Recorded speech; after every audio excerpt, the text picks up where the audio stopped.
মাত্র 3-4 টুকরো রুই মাছ দিয়ে আজকে বানাবো দারুণ স্বাদের রুই মাছের পাতুরি।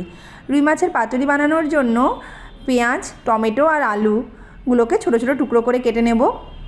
আর রুই মাছটাকেও এরকম ছোটো ছোটো টুকরো করে কেটে নিলাম।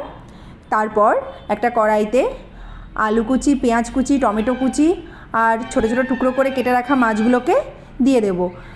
এখন কিন্তু আমরা গ্যাসটাকে জ্বালাবো না, গ্যাসটা একটু পরেই অন করব। এখানে মাছের টুকরোগুলো দিয়ে এরপরে এর মধ্যে দেব নুন, স্বাদমতো হলুদ, ধনে গুঁড়ো, জিরে গুঁড়ো আর দেব সর্ষের তেল। এখানে একটু সর্ষের তেল বেশ খানিকটাই দিতে হবে। তারপর দেব ধনেপাতা। তোমরা বেশি করে ধনেপাতা দিও। আমার কাছে ধনেপাতা আজকে ছিল না বলে আমি গাছ থেকে একটু বিলেতি ধনেপাতা কেটেই সেটাকে কুচি কুচি করে দিয়েছি। এখানে ধনেপাতাটা দিলে খুব সুন্দর গন্ধ আসে। এবার মাছটাকে ভালো করে এভাবে মাখিয়ে নেব হাতের সাহায্যে। তোমরা যদি হাত লাগাতে না চাও তাহলে চামচ দিয়েও মাখাতে পারো, কিন্তু হাত দিয়ে মাখালে খুবই সুন্দর একটা টেস্ট হয়।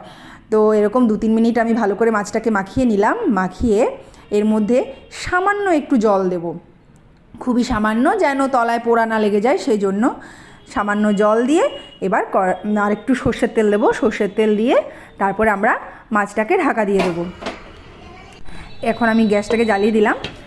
আচ্ছা, মাছটা ঢাকা দিয়ে এবার এখানে একটা ছোট একটা ছিদ্র ছিল, সেটা আমি বন্ধ করে দিয়েছি। 2-3 মিনিট রাখার পর এরকম একবার চেক করে নেব যে নিচে লেগে যাচ্ছে কি না।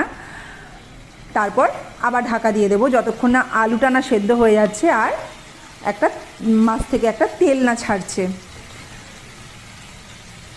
আলু সেদ্ধ হয়ে গেলে দেখো এখানে আলুটা সেদ্ধ হয়ে গেছে আর মাছ থেকে সুন্দরভাবে তেলও ছেড়ে দিয়েছে, তার মানে আমাদের পাতুরিটা রেডি।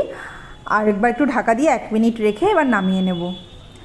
খুবই সিম্পল এই রেসিপিটা, একবার বানিয়ে দেখো, অসাধারণ খেতে। যদি ভালো লাগে অবশ্যই কমেন্টে জানিও।